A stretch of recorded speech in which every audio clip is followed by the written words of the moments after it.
Okay, it's a bit of a story time here. Personal story. Everything's personal.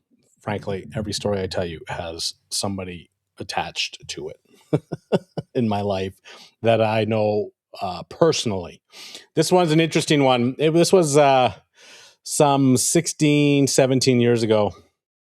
A friend of mine, who is no longer a friend of mine, but was a friend of mine for a long time, had decided that he was going to remove himself from his faith and from his family.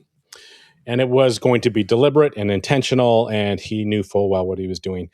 And I do remember going to visit this individual at his place of business to discuss what he was doing and why he was doing it. And just, sort of as always, share my thoughts, not yours, on what I thought would be the outcome of his decisions.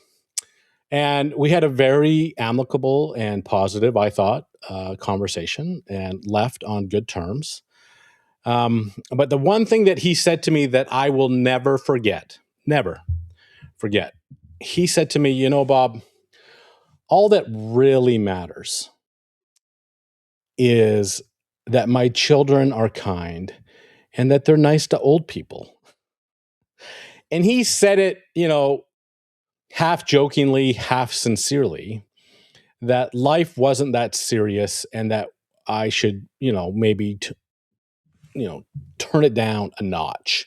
Like I don't need to be quite so intense about things. And we chuckled about that and then moved on. Anyway, that was literally probably the last time I ever spoke with that individual face to face. And I mean, the record is out now. 16, 17, 18 years later, whatever that number is, the results are in. And I'm sorry to say that even with that incredibly low bar, just the lowest of lows, your children are going to be kind to people. All right. He has failed miserably. His children are a disaster. Just they are unable to function in this world without pharmaceutical interventions. They are unable to function without therapy to navigate the most basics of tasks, and they are not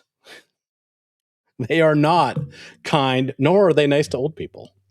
In fact, they are an absolute train wreck. They are in every measurable way takers from the trough of life, if you will, and don't give in any meaningful way.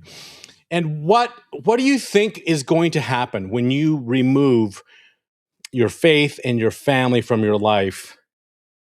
Those moorings are gone, and they are literally like leaves in the fall, just blowing around with no direction, no purpose, sort of grasping at every stupid trend that happens to be on social media or elsewhere, freaked out by everything that's happening in this world, because he intentionally removed those moorings.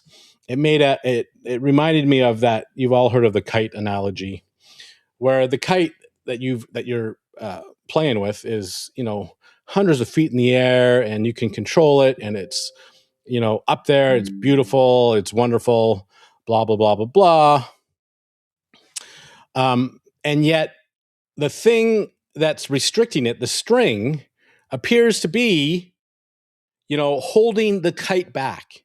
And what happens when you cut that string? Well, initially the kite just takes off, probably goes another, 10 or 20 feet in the air. And then what does it do? Immediately becomes uncontrollable and crashes to the ground. Those things, faith and family, are what hold, in my thoughts, not yours, hold the world together. And when we decide personally, if you're an individual, a couple, or a family that decide that those things are no longer important to you and you don't need them in your life, you have literally stacked against the deck against you. And I'm not saying it's hopeless or like there's no chance once you make those choices. But I have seen over and over and over again the results of people that have made those decisions. And you may think, I'm gonna wrap this up in a minute. You may think that your circumstance, the variables of your life, of your kid, your family, your work, your health, whatever, are just so unique that the rules don't apply to you. And that may be true. Your situation may be very unique, but the path that you're on and the destinations that you're headed to are the most common things in the world. And unless you do the hard things, and faith and family are hard things, make no mistake about it. But if you decide that you're going to remove those and take the easy path,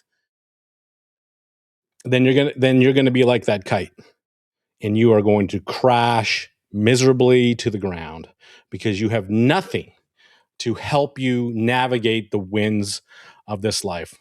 And so if you're considering walking away from your family or your faith or whatever the case may be, I highly encourage you to reevaluate that.